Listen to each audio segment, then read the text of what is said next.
Olá, tudo bem com você? Em nossa jornada do ano bíblico de hoje, faremos um rápido resumo de Êxodo, capítulos 9, 10 e 11. O Egito estava em colapso, a população afetada pelas manifestações divinas.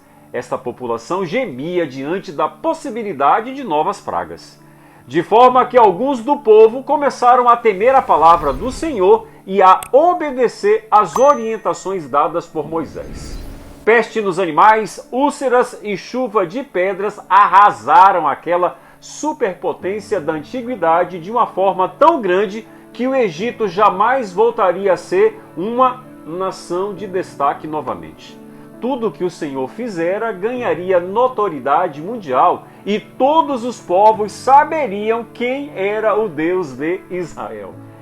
E tendo sido informado que em Gósen havia paz e tranquilidade, de novo endureceu o coração, de forma que Deus ainda mostraria outras revelações de seu poder àquele faraó. Para quem dizia não conhecer ao Senhor, Faraó tornou-se instrumento involuntário para revelar ao mundo inteiro que só o Senhor é Deus. Após terem sofrido com muitas úlceras, o Senhor deu trovões e chuva de pedras, e fogo desceu sobre a terra. Êxodo 9, 23. Toneladas de pedra caíram do céu no chão, ferindo os homens, animais e vegetação. O som dos trovões era tão intenso e alto, e a chuva e o fogo causaram tanta ruína e sofrimento que o próprio Faraó, pela primeira vez, reconheceu a sua condição de pecador e ao Senhor como justo juiz. E pedindo que os líderes de Israel orassem por ele, não mostrou resistência quanto a permitir que o povo finalmente fosse mandado embora. Mas, cessada a chuva, tornou a pecar. Êxodo 9, 34. Cauterizado o coração, tornando cada vez mais endurecido. Deus nunca avalia ninguém pelo que tem ou pela situação que se encontra. Deus olha para o que somos e sonha com o que podemos ser se apenas aceitarmos a sua graça transformadora. A presunção, o orgulho e a cobiça são a escória de maldade, muitas vezes disfarçados de vestes de humildade.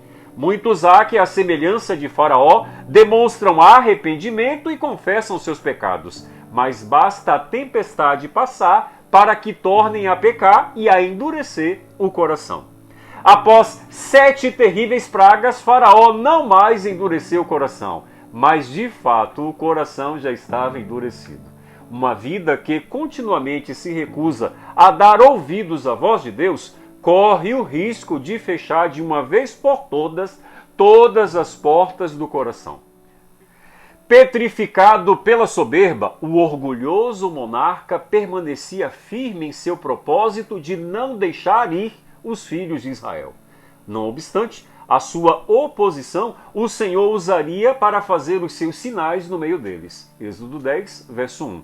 E para que as futuras gerações do seu povo soubessem que ele é o Senhor. Êxodo 10, verso 2. Mesmo diante da incredulidade irredutível de Faraó, Deus não desistia de lhe falar, apelando-lhe à consciência. Até quando recusarás humilhar-te perante mim? Êxodo 10, verso 3. Enquanto seu antecessor reconheceu através de José o Senhor como Deus verdadeiro, Faraó permanecia negando obedecer-lhe a voz e trazendo ruína sobre todo o Egito. As consequências da 8ª praga foram aterradoras, de forma que a fala de Faraó parecia bem convincente de que finalmente não só deixaria o povo de Deus ir, como também o seu próprio coração havia sido quebrantado. Contudo, motivações erradas produzem frutos indignos da bênção divina. Como a escuridão que dominava o coração de Faraó, toda a terra do Egito seria mergulhada em densas trevas. Ignorando as advertências da palavra de Deus, muitos têm caminhado como tateando no escuro, enquanto sustentam a falsa ideia de que está tudo bem.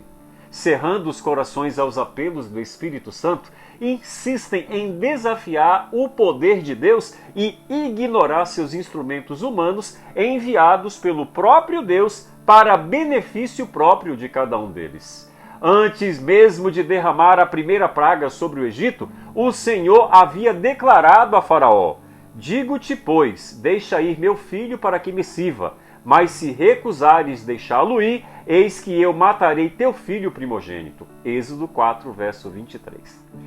Desconsiderando as palavras do Senhor, Faraó revelou o que um ser humano que não conhece a Deus é capaz de fazer. A supremacia de seu trono era o seu Deus, e o seu orgulho a fonte de todo o mal que lhe endurecia o coração cada vez mais. Mesmo diante de tanta resistência, o Senhor postergou o luto de Faraó 9 vezes, até que finalmente chegara a hora do fatídico dia. Haverá grande clamor em toda a terra do Egito, como nunca houve e nem haverá jamais. Êxodo 10, verso 6. Pela primeira vez, a Bíblia diz que Moisés saiu da presença de Faraó ardendo em ira. Êxodo 10, verso 8. Não foi tarefa fácil para Moisés ver a sua terra natal sendo arrasada pelas pragas, resultado da teimosia de Faraó. Para um homem que vivera 40 anos na pacata ocupação de pastor de rebanhos, foi um extremo desgastante testemunhar as trágicas consequências de um coração delinquente. Enquanto a sua liderança era pensando no benefício de seu povo, a liderança de Faraó revelava o egoísmo de quem não se importava com os seus liderados, desde que seus desejos egoístas fossem satisfeitos. Seca, insalubridade, doenças, fome, trevas e medo. Grande foi a ruína do país que dantes se destacara por sua fartura e inigualável arquitetura. Restou apenas uma nação fragilizada e marcada pela insanidade de um rei incrédulo, obstinado e tolo. A tolerância e a paciência de Deus não possuem precedentes, mas também não podem ultrapassar o limite estabelecido por ele. Este limite tem a ver com libertação e salvação. Deus jamais negará um só segundo de sua paciência se estiver em jogo, nem que seja uma única vida apenas. É a sua longanimidade que ainda sustenta este mundo caótico na esperança de salvar a todos nós. Que no momento de nossa libertação do cativeiro do pecado, possamos fazer parte do Israel de Deus, que composto por irmãos e irmãs que se amam mutuamente, caminha a passos firmes para o alvo, para o prêmio da soberana vocação de Deus na pessoa maravilhosa de Jesus Cristo. Que Deus te abençoe!